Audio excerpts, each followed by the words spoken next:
కాంస్య విగ్రహావిష్కరణ ప్రారంభం కాబోతుంది. ఆత్మీయ అతిథులు మరి కాసేపు విచ్చేస్తున్నారు.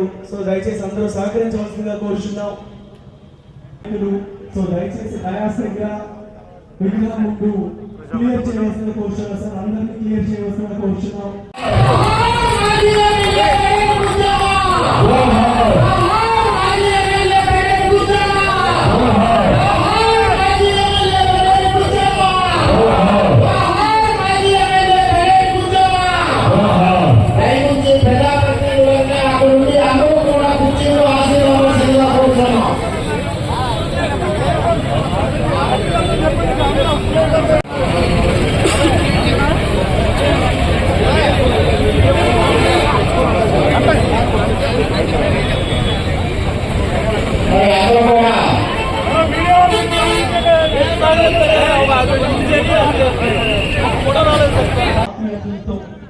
మొదలు పెట్టుకుంటున్నాం.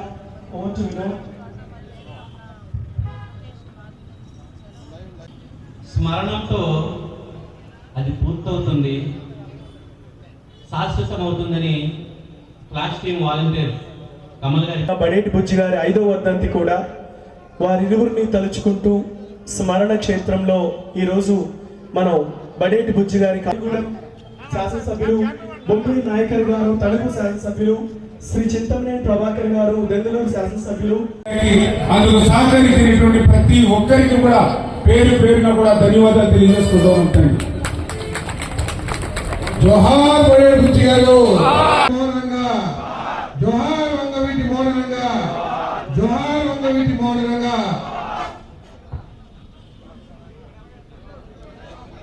స్థితిలో ఏ విషయం ఉన్నా కూడా ముక్కు సూటిగా నిర్భయంగా మాట్లాడేటువంటి వ్యక్తి.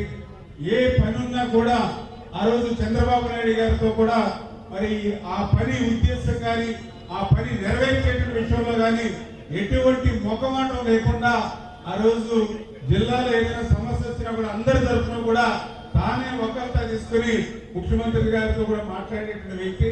అంటే ఒక రకంగా మరి అందరికీ కూడా ఒక పెద్దలా ఒక చిన్నలా మా అందరిలో కూడా కలిసిపోయినటువంటి బుజ్జి ఈ రోజు మన మధ్య లేదు అని అంటే మా అందరికి కూడా ఒక మేమందరూ కూడా భావిస్తూ ఉన్నాం. అటువంటి మంచి వ్యక్తి ఈ రోజు నిజంగా ఏదైతే గత ప్రభుత్వం అంటే గత 5 సంవత్సరాల ఏదైతే నిరంకుశత్వమైనటువంటి నీతిత్వమైనటువంటి ప్రభుత్వం ఏదైతే ఉందో, కక్షలు కేసులు వేధింపులతో సాగినటువంటి పాలన ఏదైతే ఉందో, ప్రజా వేదికలు కూలగొట్టడం ద్వారా ఈ ఆంధ్రప్రదేశ్ రాష్ట్రంలో ఒక విధ్వంసకరమైన పాలనకు ఏదైతే మరి తీసుకుని వచ్చినటువంటి పరిస్థితి ఏదైతే గత పాలన ఉందో, మరి అటువంటి పాలనకు కూడా కొంతమేర బుజ్జి గారు కూడా ఇబ్బందులు పడినటువంటి పరిస్థితి, కష్టాలు పడినటువంటి పరిస్థితి కూడా ఆయన మిత్రుడిగా నాకు కూడా తెలుసుకునేటువంటి విషయం. మరి ఖచ్చితంగా రేపు రాబోయేటువంటి రోజుల్లో మరి బడేటి ఏదైతే బుజ్జి గారు ఏదైతే ఉన్నారో మరి ఆయన యొక్క ఆశయాలు ఏవైతే ఉందో ఆ స్ఫూర్తితో మేము కూడా భవిష్యత్తులో పనిచేసి బుజ్జి గారు ఈ రోజు మన మధ్య భౌతికంగా లేకపోయినా మనం ఉన్నంత కాలం కూడా మన మధ్య బుజ్జి గారు ఉండేటువంటి విధంగా మేమందరం కూడా ఆయన ఆశయ సాధన కోసం పని చేస్తామని చెప్పి తెలియజేసుకుంటూ మరి అటువంటి బడేటి బుజ్జి గారి యొక్క మంచి ఈ యొక్క విగ్రహ కార్యక్రమాన్ని ఏర్పాటు చేసి అందులో మమ్మల్ని భాగస్వాములు చేసినందుకు మరి మా శాసనసభ్యులు చెట్టి గారికి అందుకు సహకరించినటువంటి ప్రతి ఒక్కరికి కూడా పేరు పేరున కూడా ధన్యవాదాలు తెలియజేసుకుంటున్నాం.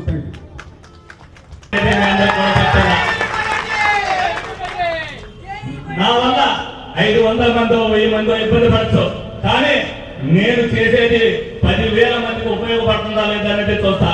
నా వెనక 10 కార్లు వచ్చినాయి అనేది లేదు, నా వెనక 10 మందికి వస్తున్నారా లేదా అనేది లేదు, 10 మందికి పని చేశారా లేదా అనేది నాకు కావాలని చెప్పి చూసుకుంటానని సందర్భంగా తెలుస్తున్నా.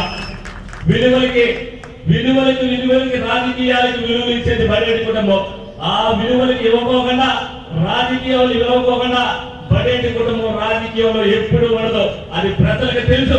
విలువలు ఇస్తేనే రాజకీయాల్లో తలెత్తుకు తిరగరు. ఇందాక ఒక మాట అన్నా, మంచి నీళ్ళు ఇవ్వడానికి వచ్చారని.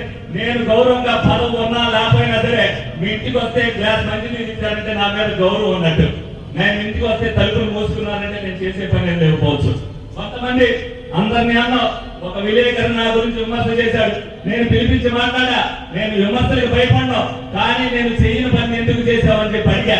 తప్పనిసరిగా అందులో ఉంటే నా తప్పుంటే సరి చేసుకుంటానని చెప్పా. నేను ఒక్కనే మీ అందరికీ పని చేయలేకపోవచ్చు, నాతో కష్టపడిన ప్రతి ఒక్కరికి కూడా ఒక్కొక్క బాధ్యత చెప్పా. నా అవయవాలు ఎలా పనిచేస్తాయో నా చుట్టూతో ఉన్న మనుషులు కూడా అదే విధంగా పనిచేస్తూ మీ అందరికీ సేవ చేయాలని వాళ్ళందరికీ కూడా వివరించడం జరిగింది. కార్యకర్తల కోసం ఒకరు గొడవ పడచ్చు, పని అవ్వట్లేదని ఒకరు గొడవ పడవచ్చు. ఏ కార్యకర్తకు అన్యాయం జరిగినా వాడి కోసం ప్రాణం ఇచ్చే నాయకుడు నేను ఉన్నానని ఆయన గొడవ పడుతున్నారు. తప్పనిసరిగా ఎవరు పని చేసినా గొడవ పడినా ఏమి జరిగినా అది కార్యకర్త కోసం అనేది మీరు అందరూ కూడా తెలుసుకోవాలి. ఆ కార్యకర్తకు అన్యాయం జరిగినప్పుడు నేను ఆ బాధ్యతలు అప్పచెప్పినాడు, ఆ పనికి అడ్డం జరిగినప్పుడు ఆ అడ్డం జరిగిన మనిషికి నేను ప్రాణం అంటే నా దగ్గర నేను నిలబడే పరిస్థితి నా దగ్గర ఉంది. అటువంటి చెప్పి మీ అందరికీ కూడా తెలుస్తున్నా. 6 కాడి నుంచి 11 వరకు నా వెనక ప్రజాబలం ఉంది. నేను పోరాడేది ప్రజల కోసం. మీకు తప్పు జరుగుతుందన్నప్పుడు ఏ రోజునైనా సరే మీ ఇంటి ముందు నేను ఉంటానని సందర్భంగా మీ అందరికీ కూడా తెలియజేస్తున్నా. బడేటి బుచ్చన్న ఉన్నదంతా దానమే చేశాడు, నాకేం డబ్బు లేవా, నేను అప్పు చేసి వచ్చా, ఆస్తి నాకు అప్పు తీసాను కానీ ప్రజల మీద పట్టించుకోవట్లేదని మీ అందరికీ కూడా తెలియజేస్తున్నా. ఇవాటి కూడా నేను అద్దీంట్లోనే ఉంటున్నా. నన్ను ఇల్లు కొనుక్కోమని సలహా ఇచ్చారు. నేను ఇల్లు కొనుక్కుంటే అవినీతి చేస్తానని ఉద్దేశంతో నా దగ్గర కొనుక్కునే సత్తా నా దగ్గర ఉంది. నేను కొన్నాం 5 సంవత్సరాలు నేను అద్దీంట్లోనే ఉంటా. మీకు సేవ చేసిన తర్వాత రాజకీయాల్లో ఉంటానో లేదో మీరే నిర్ణయిస్తారు. రేపు 2025 తప్పనిసరిగా ఈ 5 సంవత్సరాలు ఇదేమి 6 నెలల దగ్గరే కాదు. ఈ 5 సంవత్సరాలు నాలో శక్తి ఉన్నంత వరకు, నాలో సామర్థ్యం ఉన్నంత వరకు, నాకు ఓపిక ఉన్నంత వరకు ప్రజా సేవ చేయడానికి ప్రతి నిమిషం ఉపయోగిస్తానని సందర్భంగా మీ అందరికీ కూడా తెలియజేసుకుంటున్నా. మీ అందరికీ కూడా బడేటి కుటుంబం నుంచి నేను రావాలని నాకు రాజకీయాలంటే ఇంట్రెస్ట్ కాదు, కానీ రాజకీయాలంటే నాకు ఇష్టంతో కూడిన రాజకీయాలు. ప్రజల్ని దగ్గరగా చూడాలి, ప్రజల మనసులో స్థానం సంపాదించాలనేది. కొంతమందికి ఇప్పుడు నేను నచ్చకపోవచ్చు, నేను రాజకీయాల నుంచి తొలగించి నేను పోయిన తర్వాత కానీ మీ అందరి స్థానాల్లో 100 సంవత్సరాల గుండెల్లో ఉండేటట్టుగా చేసే బాధ్యత అలాగే మా అన్నగారు అబ్బాయి ఉన్నాడు చంద్రరాజ్, నేను రాజకీయాలు వద్దురా నువ్వు చదువుకోమని చెప్పా. చక్కగా ఇంజనీరింగ్ చదువుకుంటున్నాడు. ప్రజలు ఆశ్రయం చేస్తే భవిష్యత్తులో రావచ్చు, నేనేం చెప్పలేదు. ఎవరికి ఇచ్చేది కాదు, మనం ప్రజలు మన్నలు పొంది తెలవాలి. బడేటి ప్రెసిడెంట్ వాళ్ళు కూడా ఉంటే తప్పనిసరిగా పైకి వస్తాడు. నేను చేయవలసిన బాధ్యత ప్రజలకు ఏమి ఇస్తామో వాగ్దానం, ప్రజల దగ్గరికి వెళ్తే దండం పెట్టేటట్టు, నేను దండం పెడితే అవసరం దండం పెట్టేటట్టు ఉండాలి. ఆ సంస్కారం నా తండ్రి నేర్పాడు, నా అన్న నేర్పాడు, నేను నేర్చుకున్నా. ఇదంతా కూడా ఒక విధంగా చెప్పాలంటే మా తల్లి మా నాన్నగారు చనిపోయినా సరే 40 సంవత్సరాలు మా అందరినీ కూడా తన బుధస్కంధాలతో అప్పు చేసి పెంచిన మా తల్లి రుణం తీసుకోవాల్సిన బాధ్యత ఈ రోజు మా మీద ఉంది. మా అన్న అవ్వచ్చు, నేను అవ్వచ్చు, మా పెద్దన్న అవ్వచ్చు, అందరూ కూడా ఇవాళ బుజ్జి గారి కోసం నిన్న రాత్రి ఏదైతే పెడుతున్నారో బుజ్జి గారి అభిమానులు చాలా మంది దుఃఖ సముద్రంలో ఉన్న సందర్భంగా మీ అందరికీ కూడా ఉన్నారు. నాకు ఫోన్ చేసినప్పుడు ఒక వ్యక్తి సారీ అన్న అని పెట్టిస్తాడు, నాకు అర్థమైంది. అలాగే ఎంతో మంది స్నేహితులు బుద్ధి గారు సాధించుకున్నారు. అంతమంది స్నేహితులు ఈ రోజు కూడా అందరూ కూడా ఇక్కడ చాలా మంది రావడం జరిగింది.